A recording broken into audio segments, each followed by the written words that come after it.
У нас на связи скайпом сербская журналистка Александра Готфройд. Саша, приветствую еще раз.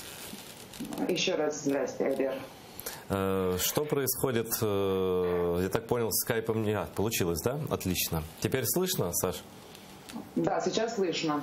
Смотри, мы тут обсуждаем с пресс-атташе представительства ЕС в Украине Давидом Стуликом вот ситуацию, которая происходит сейчас вокруг Сербии, и резкий поворот в сторону России со стороны руководства Сербии, которое декларировало и на выборах, и общество поддержало на пути в ЕС.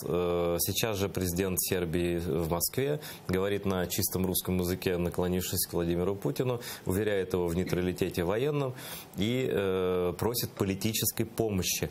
Как ты думаешь, находясь в Белграде и смотря, что вокруг происходит, на какую помощь со стороны России может рассчитывать в данном случае Сербия? И нужна ли она, на твой взгляд?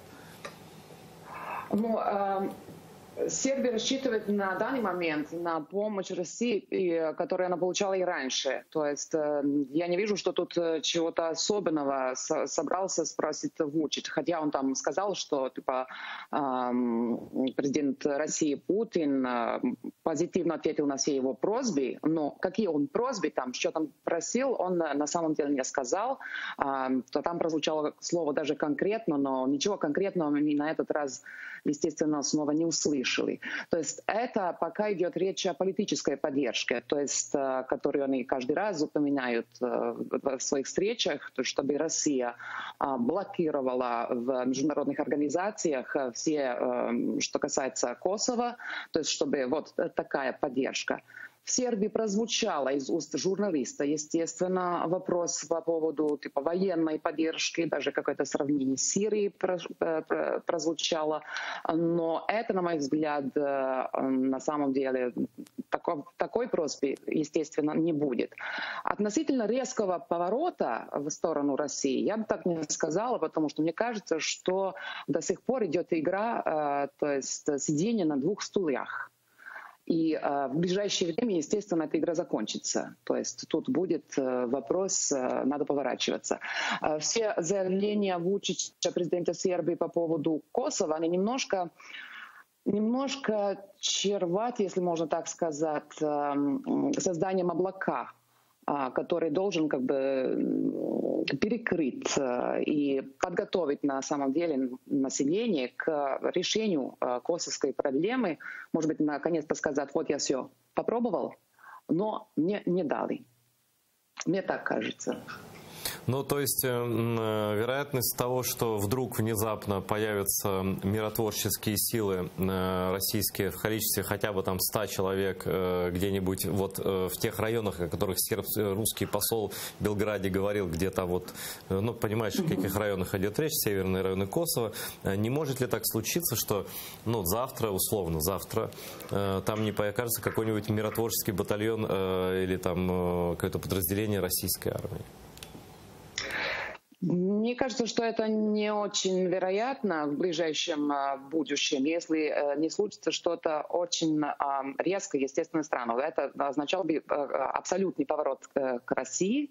Вот. Вучич постоянно уверяет, как ты сказал, мантрой Путина, что вот мы в окружении врага, то есть членов НАТО, либо государств, стремящихся к членству НАТО, а мы единственные, которые типа, не хотим этого. Это как такая немножко гарантия. То есть надо дружить с нами, потому что вот мы ваша дружеская страна. Но чтобы дошло до этого, что он попросит контингенты российские, это я не вижу как возможность, потому что это означало бы реально войну на Балканах. Но Вучич же был прозападным руководителем. Я путаю что-то? Он до сих пор является прозападным руководителем. То есть он каждый раз на выборах побеждал. Вот на последних не так давних, именно с месседжем для населения мы в Европу хотим. И это тоже недавно в интервью Рейтеру, если я не ошибаюсь, сказал, что да, европейский путь наш. Но он тоже сказал, если мы признаем как бы независимость Косово, тогда хотим такие четкие, ясные гарантии, что станем членом НАТО в 2025 году. То есть вся эта, на мой взгляд, ситуация вокруг Косово, это тоже и тесные связи, то есть такие близкие связи с Россией, это часть игры к Евросоюзу, но тоже как бы и к России одновременно. То есть такой баланс на шатающихся стульях. Очень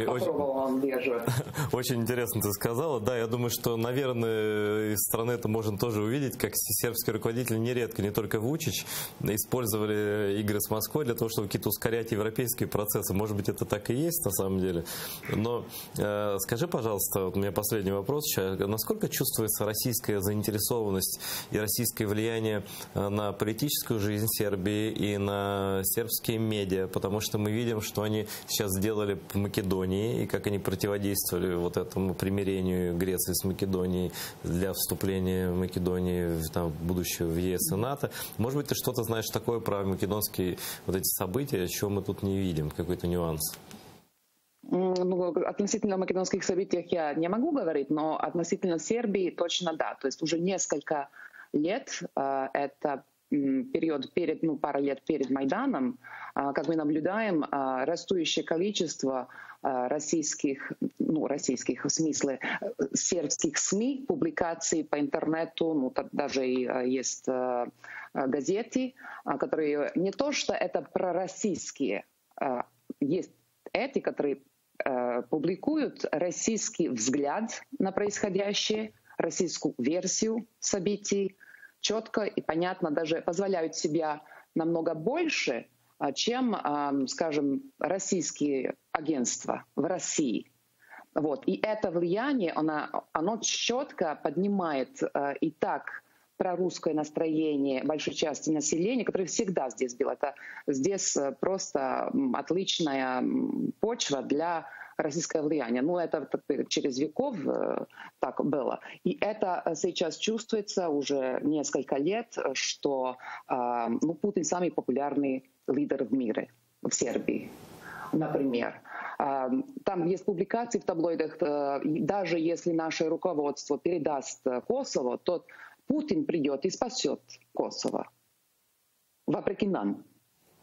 Но Россия умеет осчастливливать разные народы. И у Сербии был, в кавычках, у Сербии был печальный опыт тоже в этом плане. Ну, спасибо огромное тебе, Саша. У нас на связи была Александра Готфройд, журналист сербского телевидения из Белграда. Но мне было очень